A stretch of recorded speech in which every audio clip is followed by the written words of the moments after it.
నారాయణపేట జిల్లా మక్తల్ నియోజకవర్గంలో పత్తి కొనుగోలు చేపట్టాలని రైతులు ఆందోళన బాటపట్టారు.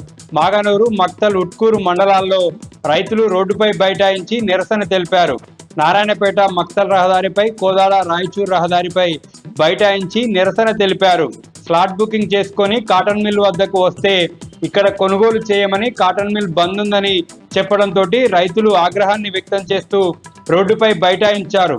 ఎన్నో ఖర్చులు భరించి కాటన్ మిల్ వద్దకు పత్తి తీసుకొచ్చామని, కానీ ఇక్కడ కాటన్ మిల్ బంద్ చేయడం వల్ల తమకు అదనపు భారం పడుతుందని రైతులు ఆవేదన వ్యక్తం చేస్తున్నారు. మహబూబ్ నగర్ జిల్లా ఉమ్మడి మహబూబ్ నగర్ జిల్లా వ్యాప్తంగా పత్తి కొనుగోళ్లు నిలిచిపోయాయి. సిసిఐ వైఖరిని నిరసిస్తూ కాటన్ మిల్లు యాజమాన్యాలు నిరవధిక సమ్మెకు దిగారు. ఉమ్మడి జిల్లా వ్యాప్తంగా 34 కాటన్ మిల్లుల వద్ద రైతులు పత్తి కొనుగోలు కోసం ఎదురు చూస్తున్నారు. ఇప్పటికే సిసిఐ పెట్టినటువంటి కొర్రీలతో ఇబ్బంది పడుతున్నటువంటి రైతన్న తాజాగా కాటన్ మిల్లుల నిరవధిక సమ్మెతో దిక్కుతోచని స్థితిలో ఉన్నాడు. ఈ సీజన్లో భారీ వర్షాలతో ఇప్పటికే పత్తి దిగుబడి తగ్గిందని, మరోవైపు సిసిఐ అనేక కొర్రీలు పెడుతూ ఇబ్బందులు పెడుతుందని రైతన్న ఆవేదన వ్యక్తం చేస్తున్నాడు.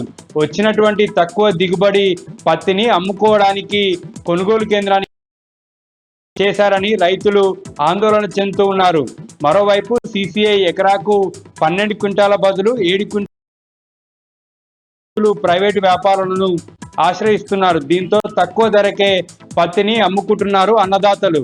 ఈసారి పత్తి పంట వేసినటువంటి రైతులకు కనీసం పెట్టుబడి కూడా వచ్చేటటువంటి పరిస్థితి లేదు.